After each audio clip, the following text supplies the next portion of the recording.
Entonces, como les decía, hoy día vamos a hablar acerca de una enfermedad frecuente en el adulto mayor, que es el Alzheimer. Esta enfermedad afecta al sistema nervioso y va a causar un estado que se denomina demencia. En los adultos se denomina demencia senil. Es tan frecuente que se menciona que puede alcanzar un 50 e incluso hasta 80% de estas formas.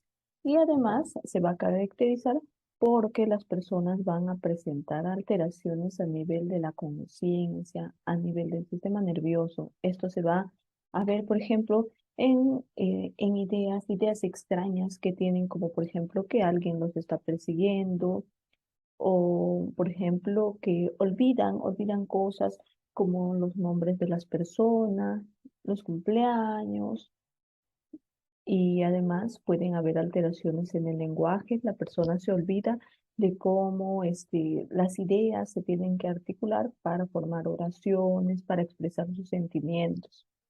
El Alzheimer se puede presentar después de los 50 años y además puede haber no al inicio ningún tipo de manifestación, pero esta enfermedad que va a ser crónica, que se va a producir de manera progresiva y degenerativa, luego puede ocasionar incluso problemas en la marcha o en el caminar y también en la coordinación y en los reflejos. Aquí en la imagen pueden ver cómo es un cerebro normal y cómo es un cerebro con Alzheimer. Está disminuido de tamaño y tiene ciertas características. Esas características sirven para que el neurólogo haga el diagnóstico. ¿Cuáles son los factores de riesgo? O sea, ¿cuáles son las causas? Lo que va a ocasionar que las personas puedan desarrollar esta enfermedad. El factor más importante va a ser la edad. Las personas mayores de 50 y de 65 tienen muchas probabilidades de padecer esta enfermedad. Además, un pequeño grupo de personas entre los 30 y 40 años también pueden desarrollar esta enfermedad. Es un Alzheimer temprano. Cuando una persona tiene familiares, por ejemplo, padres, hermanos que padecen esta enfermedad, es mayor la probabilidad de que también la persona sufra de esta enfermedad. Entonces, eh, las preocupaciones en la familia son que esta enfermedad pueda pasar o pueda transmitirse a los hijos. Y esto necesariamente no es así, porque una persona puede tener el Alzheimer y sus hijos pueden no desarrollar la enfermedad. Es un factor de riesgo, sí, pero no necesariamente van a desarrollar esta enfermedad todos los hijos o todos los familiares de una persona que sufra de Alzheimer. Las personas que han sufrido golpes a nivel de la cabeza se llaman traumatismos cráneoencefálicos. Puede tener mayor probabilidad de sufrir de Alzheimer y este riesgo se va a incrementar mucho más si la persona tiene otros factores, como por ejemplo, tiene familiares que han tenido la enfermedad o, como les había dicho, que el factor más importante es la edad. Si esta persona ya tiene una edad avanzada y tiene un traumatismo, también es otro factor de riesgo. Ahora, ¿cómo se va a manifestar esta enfermedad? La manifestación más común y que reconocen muchas personas de manera temprana es la pérdida de la memoria.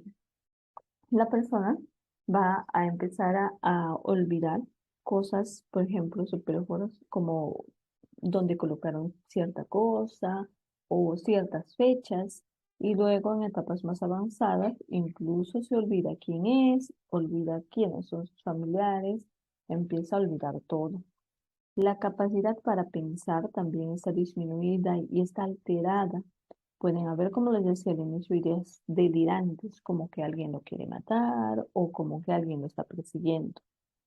Los reflejos también están alterados y la capacidad para la marcha. Hay inestabilidad, la persona empieza a tambalearse de un lado a otro cuando camina y el individuo no puede valerse por sí mismo. Incluso van a haber problemas para realizar sus actividades de cuidado de la vida diaria, como bañarse, comer, alimentar.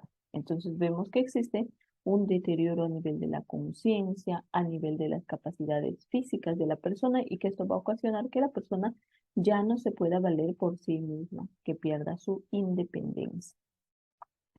Al inicio esta enfermedad es leve, hay alteraciones menores de la conciencia, hay una dificultad para aprender nuevas cosas y la persona no sabe dónde está, hay una desorientación espacial. Luego, cuando esta enfermedad va a progresar, se van a incrementar estas manifestaciones.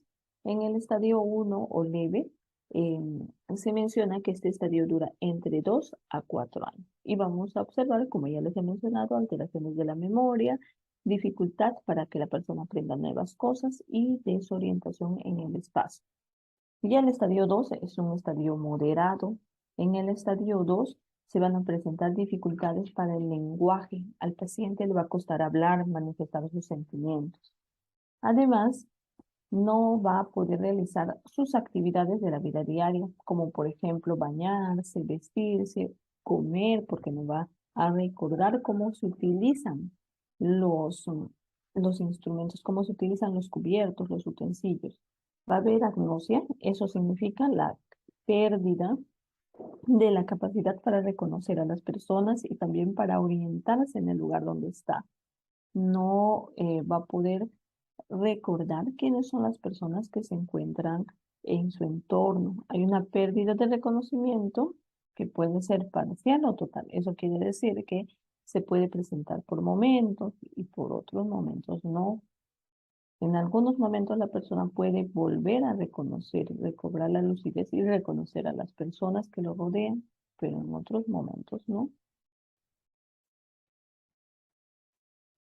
Este estadio va a durar más o menos entre 2 a 10 años y se va a producir alteraciones y los síntomas van a ser más llamativos. Generalmente las personas se dan cuenta que el familiar padece esta enfermedad cuando ya se encuentra en este estadio. Y en el estadio 3, que es el estadio más severo, ya los síntomas se van a agravar, va a haber más rigidez muscular, va a haber alteraciones a nivel del equilibrio, e incluso se pueden presentar crisis de epilepsia. La persona ya no va a poder realizar sus actividades de la vida diaria, como vestirse, bañarse, comer o caminar.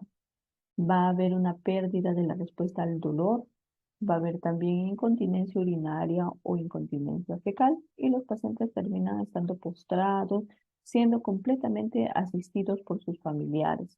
Finalmente, se suelen complicar con ciertas enfermedades, como por ejemplo las infecciones, e incluso pueden llegar a la muerte. Ahora, es muy importante tener en cuenta que una persona con Alzheimer necesita el apoyo no solamente del profesional médico que lo trata, sino también de toda la familia.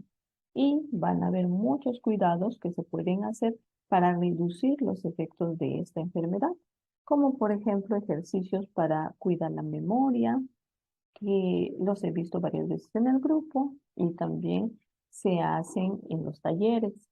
Por ejemplo, intentar hacer que la persona recuerde todos los días algún episodio de su vida y ejercicios de razonamiento y ejercicios de memoria.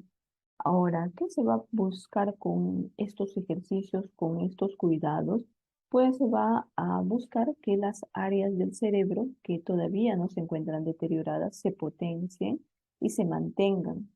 Además, se va a contribuir a que la persona no se sienta, no sienta desánimo, no se sienta mal por esta enfermedad y que la familia también sienta que está realizando algo por ayudar a su familiar. Hay diversos ejercicios como por ejemplo la lectura, el llenado de crucigramas son muy importantes. Escuchar canciones que él conoce, dibujar, pintar, especialmente escenas de su vida y recordarle, ayudarle recordando con fotografías, etcétera, los nombres de la familia, de los miembros de su familia, los cumpleaños, etcétera. Sobre todo cuando la persona presenta estos episodios de olvido, no desesperarse y cuidar mucho a esta persona porque como son bastante dependientes, están predispuestos a diversos riesgos. Muy bien. En cuanto a lo que es la alimentación en sí, como hemos visto, esta enfermedad que es degenerativa va a afectar todas las áreas de la vida del individuo y una de las áreas es la alimentación. La persona al inicio va a poder realizar sus actividades de manera normal, se va a alimentar de manera correcta. Sin embargo, ya después va a ser incapaz hasta de utilizar los cubiertos para realizar el proceso de la ingestión de alimentos. Así que tenemos que asistir a la persona. Si todavía la persona es capaz de realizar sus actividades de alimentación, podemos ayudarle, por ejemplo, con los horarios, porque estas personas van a olvidar frecuentemente a qué hora deben de ingerir sus alimentos. Entonces tenemos que ayudarles recordándoles las horas en las cuales deben de comer. Además, es importante que también les recordemos que ya han comido. O sea, no solo recordarles que tienen que comer, sino también recordarles que ya han comido, porque a veces las personas no recuerdan que ya han comido y vuelven nuevamente a ingerir los alimentos hasta sentirse saciados. Entonces, hay que recordarles mucho esto. Además, si la persona no realiza mucha actividad física, va a empezar a sufrir de estreñimiento. Es importante que la dieta sea una dieta alta en carbohidratos y también que sea una dieta rica en proteínas. Las proteínas van a permitir que los músculos de la persona se mantengan saludables y la fibra va a permitir que no sufra de estreñimiento. La persona empieza a sufrir de estreñimiento, entonces van a ocasionar diversas molestias a nivel gastrointestinal. Es importante que la persona tengo una dieta rica en fibras y rica en proteínas. También vamos a ver que las personas tienen que consumir alimentos ricos en vitamina B, porque estos alimentos ricos en vitamina B,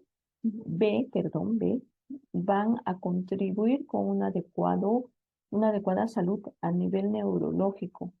Y en el cerebro tenemos varias células. Estas células se nutren con estas vitaminas, con la vitamina B en especial. Así que consumir alimentos que tienen estas vitaminas son muy importantes. Y nosotros ya sabemos cuáles, porque hemos hecho también un taller acerca de los alimentos que contienen vitamina B. Hay diversos tipos de vitamina B. Si no, les voy a dejar igual el video. Y bueno, amigos, eso ha sido todo por el día de hoy en nuestro taller.